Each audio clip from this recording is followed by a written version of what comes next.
Hey everyone, welcome back to my channel. I'm Bogey King. We're glad you're here. Today's a super exciting video. I'm going to be reviewing the Garmin Approach S62 golf smartwatch. I've had this now for just about a year. I use it almost every round, and it has been a great addition to my golf game. I know I've talked about it a handful of times on a couple of my videos, so I thought it was time to do a full review. So we're going to play a round of golf today. I'm going to show you how this works. I'm going to document it for you and share with you my honest thoughts, and hopefully give you some insights if you decide to buy it or one like it. So let's get started. We are here today at the Links at St. Anne's here in Delaware, and if you haven't subscribed, go ahead and click that subscribe button, hit that like. It goes a long way to help the channel. I know that a lot of you who are watching are not subscribers, so go ahead and click that subscribe button to be notified of all new videos and content that comes out. All right, let's get going. So to get a round started, you'll click the top right orange button. The watch will then go ahead and show you the screen where you click play golf. It will take some time to locate the satellites. This is dependent upon where you are. Most of the time it doesn't take too long, but then once it locates the satellites, it'll identify the course you're on right where you're at, and it will take some time to load the course. This watch has over 41,000 courses preloaded. You will want to plug in your watch to your computer to make sure that those all stay up to date. I believe you have to plug it in to update and get those course downloads. But once it downloads, you'll be able to then select the option to keep score, and then you can also select the option to play men's or women's tees, and in some cases the courses that have blue, white, red, you can also select that. I think it depends on what data your course feeds to Garmin. Alright, so as you can see, the watch starts up. I'm able to automatically let it select the course I'm on. It does that at every course I've been to so far, and then it allows you to keep score, and then it tells you, the stats about that hole. So I'm on number one. It's a par 4. It is 385 yards to the flag. It recommends the club once you've hit or played at least 5 rounds, and so for me, I'm going to go ahead and use my driver, and then I'll show you as I ever hit the ball how it tracks your shot. So let's get underway here.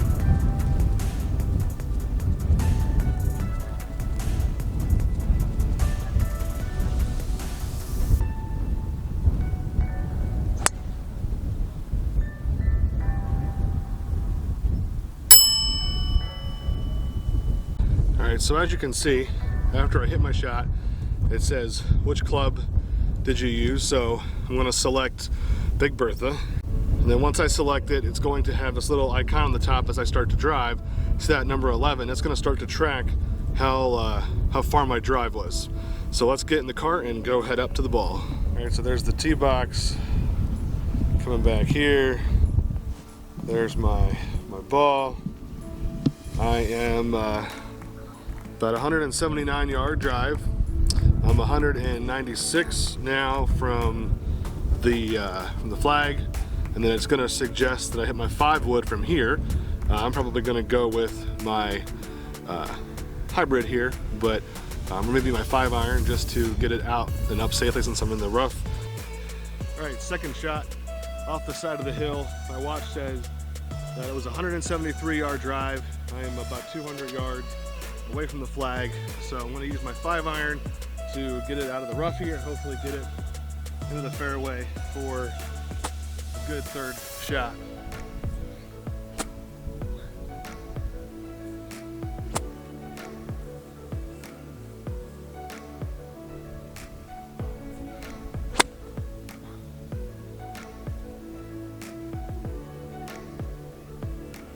All right, not too bad. So shot from there, over here, and then have about 45 or so yards to go until I get to the flag. So for me, this is 60-degree territory, and let's hope for the best result here. It's a nice day here. It's about 65 degrees. It is a little breezy. You might be able to hear that in the microphone, hopefully not too bad.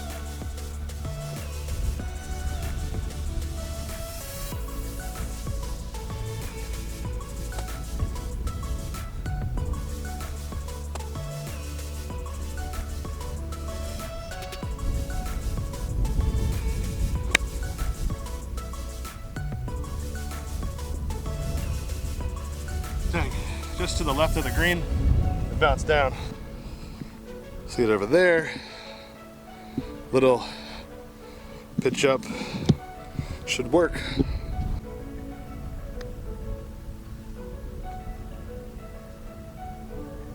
Ooh.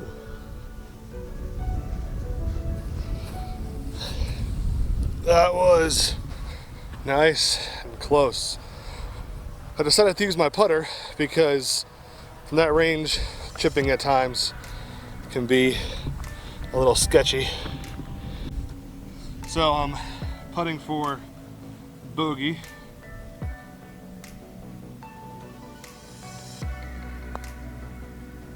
Oh my gosh.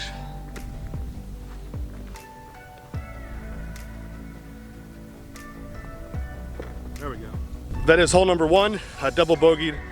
That putt you saw in and out. Doesn't seem fair, but I want to get up to my cart and then I want to show you how I enter my score, and then we'll be off to the next hole. You can see that. So I hit double bogey. That was technically a 2-putter.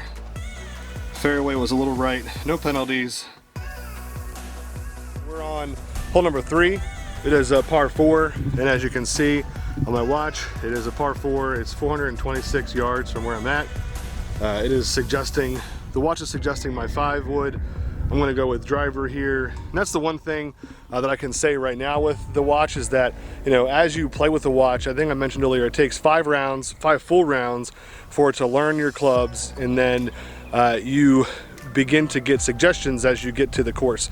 And so if you're someone like me who is, you know, inconsistent at times, it's going to suggest sometimes inconsistent clubs. And so you still need to know your distances. So if you haven't seen the video, click at the top here. There's a video I just put out last week that talked about how far should I hit my clubs. That gives you an expectation of what you should be hitting each of your clubs, or at least gives you an average. And so that'll help. But then if you use something like the watch, that can also help you get, you know, closer to, you know, what you're hitting, and then you have a real knowledge of what clubs to use and when. So I'm gonna tee off here, and then we're gonna play this hole and see how it goes.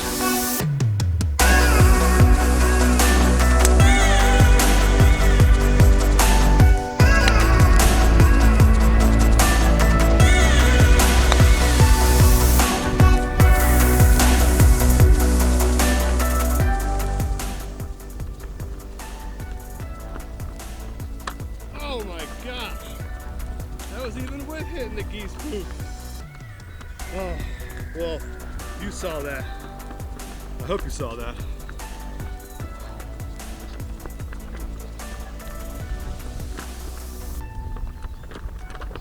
Wow, that was something else. So let's see, so drive plus the drop, so 3, 4, 5, 6, 7. So not the greatest the drop, triple bogey, but that putt was awesome. And you know, that's just how it goes. I will say, I think I have shared before, I use the Perfect Practice putting mat, and that thing has definitely helped and improved my putting. It helps with the distances, it helps with the amount of force I use, and just an overall great, you know, training aid. So highly recommend, if putting is something you struggle with, you know, get yourself any putting aid really, or Perfect Practice putting really works well.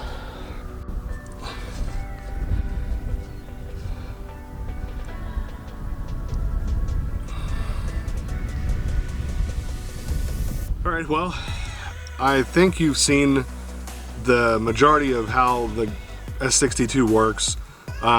You know, my overall thoughts on the watch is that it is a solid piece of golf equipment. I think if you're somebody who is analytical like I am, and you want to know, you know, your distances, you want to track the aspects of your game, the S62 is great because it does just that. It does it in a compact manner, and the things that I like about it is that it catches on to the GPS satellites pretty quickly, and then throughout your round it just works. I have an iPhone and typically wear an Apple Watch, but when I golf I use the Garmin S62. One of the things that I like is I don't need the phone. So I can leave the phone in the golf cart, I can let it play music or do whatever, and I can just use the watch. I can go all the way across the course, doesn't matter, the watch is working and does its own thing. The shot tracking is fantastic. You know, obviously, like I mentioned before, the positives are that it tracks your shots. The negative is that if you're someone like me who's inconsistent, you have to be mindful that it's going to potentially track the inconsistencies. And so I still track every shot because I want to see the numbers, I want to see the overall, and then it helps me gauge where I need to make improvements. Some people I know that have the watch don't do that. If they hit a bad shot, they don't track it, and I don't know, I just think that it's easier that way. I like the fact that you can keep score. It helps me track my score. I'm also somebody who wants to be very specific with my score, and so I want to make sure that I am tracking it appropriately because I want to see, again, where I can get better, where I had opportunities. And so, you know, for me, that's something that I have a little bit of OCD and some passion around, you know, doing the score the way the score should be. And so if you're in the market for a, you know, either a rangefinder or a golf piece of tech, the S62 could be for you. Like I mentioned before, it is rather expensive. It's about $500 retail. Sometimes you can find it on sale, or you can find like a coupon at Golf Galaxy and get it discounted. But Garmin does have a line of golf watches that go all the way down, I believe, to $200. So, you know, those are options too. I don't know if they all do shot tracking, but they do give you the rangefinder aspect. They take into account several factors on the course, and so I think anything that you want to do to help improve your game, you know, I'm all for it, and think that it could be well worth your investment. So if you're new here, we're glad you're here. If you're watching this video and you haven't subscribed, hit that subscribe button, click the bell to get notified, click the like, let us know you liked the video, and drop a comment below to let us know what your favorite part of the video was. And if you have the Garmin watch, what you think about it, or if you have a different golf monitor watch, there's several out there, so let us know. And we hope to see you each and every Saturday at 11 a.m. Eastern Time. We post new episodes every week. We like to have fun, we like to educate, and as we say every video, you can still have fun even when you're playing +1. All right, everyone, see you next week. Later.